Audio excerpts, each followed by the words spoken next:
तो कैसे हैं आप सभी लोग। तो आज हम फिर से आ गए हैं परमैन की फैन में story will our love life complete का पार्ट 4 लेके।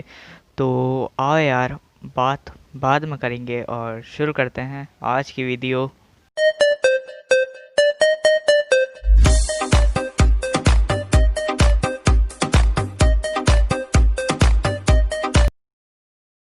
तो पिछली वीडियो में हमने देखा था कि जो परमैन रहता है यानी मित्सु, उसका बहुत बुरी तरह से एक्सीडेंट हो जाता है। और दूसरी तरफ जो पाको है वो इस समय अमेरिका में है अपनी दादी के साथ। और जो पाको है वो उस समय सो रही होती है और तभी उसकी झटके से नींद खुलती है और वो मित्सु चिल्लाती है। इससे जो सुमेरे की दादी रहती है वो भी उठ जाती है और सुमीरे से पूछती है, क्या हुआ सुमीरे बेटा, तुमने क्या कोई डरावना सपना देख लिया? तो सुमीरे कहती है, हाँ ग्रैंडमा। और फिर इसके बाद वो दोनों भी सो जाते हैं। और दूसरी तरफ जो मित्सु है, पायान और वो भी उसे हॉस्पिटल ले जाते हैं। और मित्सुओ इस समय बहुत ज़्यादा सीरियस कंडीशन में आईसीयू में होता है। और तभी वहाँ पर उसके पेरेंट्स और दोस्त भी आ जाते हैं और वो देखते हैं कि जो बूबी और पायान है वो आईसीयू के सामने खड़े होते हैं। तो मिचिको, कवाओ, साबू और मित्सुओ के पेरेंट्स उनसे पूछते हैं कि मित्सुओ कैसा है। तो पायान बताता है कि मित्सुओ अभी बहुत क्रिटिकल कंडीशन में है, उसको अभी आईसीयू में एडमिट करा हुआ है। और बाकी अब सिर्फ डॉक्टर ही बता सकते हैं कि मित्सुओ कैसा है। और ये बात सुन के जो मित्सुओ की मॉम रहती है वो रोने लगती है और गांग को भी भैया भैया कहने लगती है और वो भी रोने लगती है।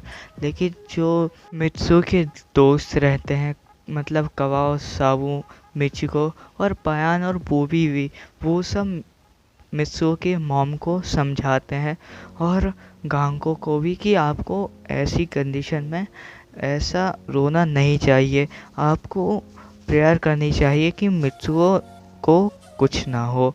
और तभी जो डॉक्टर रहते हैं वो आईसीयू से बाहर निकलते हैं।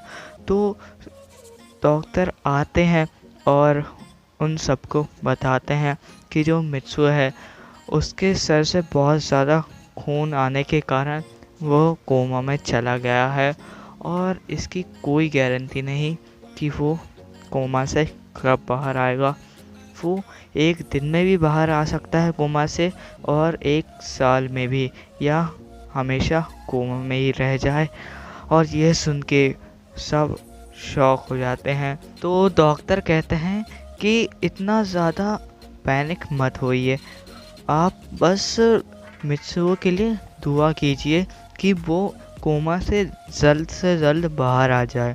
और जब तक मित्सुओ थोड़ा बहुत रिकवर नहीं हो जाता आप उससे मिल नहीं सकते हैं। इसलिए अच्छा यही होगा कि आप में से कोई 2 या 3 ही लोग यहाँ पर रुकें और बाकी सब अपने अपने घर चले जाएं, क्योंकि ये हॉस्पिटल है और यहाँ पर पेशेंट आते रहते हैं इसीलिए। तो मित्सुओ के पेरेंट्स बोलते हैं कि हम दोनों यहाँ पर रुक जाते हैं और गांगो तुम मिचिको के साथ आज उसके घर चली जाओ। और बाकी सब भी अपने घर जाने लगते हैं और वो रास्ते में ही होते हैं।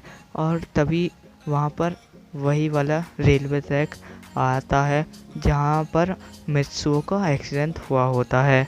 तो जब सब वहाँ से जा रहे होते हैं तभी मिचिको के पैरों के पास वही फ़ोटो उड़ के आती है और मिचिको उसको उठाती है। तो वो देखती है कि उसमें परमैन और पाको की फ़ोटो होती है, जिसे देख के जो मिचिको रहती है वो म्यूजिक।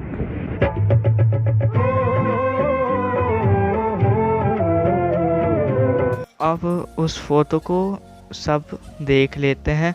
तो जो पायान रहता है वो मिचिको से कहता है कि मिचिको, ये फ़ोटो तुम मुझे दे दो, मैं इसे परमैन और पाको के पास पहुंचा दूंगा। तो मिचिको वो फ़ोटो पायन को दे देती है, लेकिन पाको को और परमैन को साथ देख के उस फोटो में मिचिको इतना जेलस फील कर रही थी कि जब वो पायन को वो फ़ोटो देती है तो वो फ़ोटो को छोड़ती ही नहीं है, जिसकी वजह से जो वो फ़ोटो रहती है वो थोड़ी सी फट जाती है।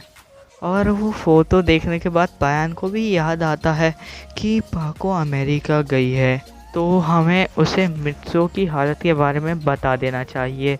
नहीं तो अगर उसे बाद में पता चला तो वो बहुत ज़्यादा हम पे गुस्सा करेगी, और उसे मित्सो के बारे में पता होना चाहिए क्योंकि वो मित्सो से प्यार करती है, और अगर हमने उसे नहीं बताया तो उसे बहुत ज़्यादा बुरा लगेगा।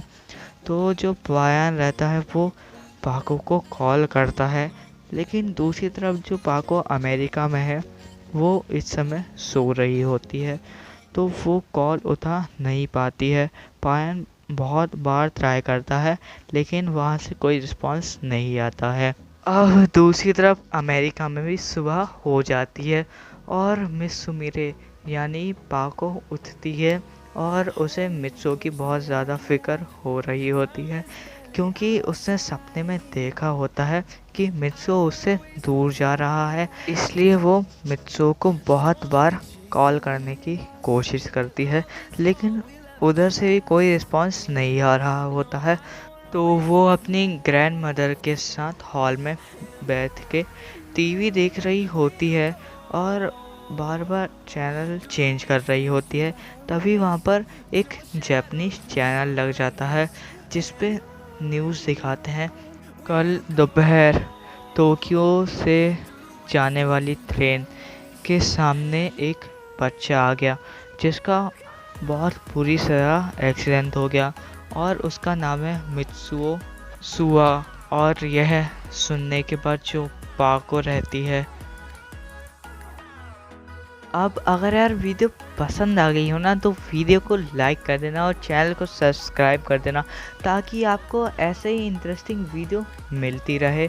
और मैं कोशिश करता रहूँगा कि आपको वीडियो जल्द से जल्द मिले। और हाँ, आप चाहे 10 उंगलियों की मदद लो या अपनी 11वीं उंगली उठाओ, लेकिन वो सब्सक्राइब वाला बटन दब जाना चाहिए। और वीडियो पे कोई लाइक नहीं है तो अपनी ही तरफ से एक लाइक कर दो यार।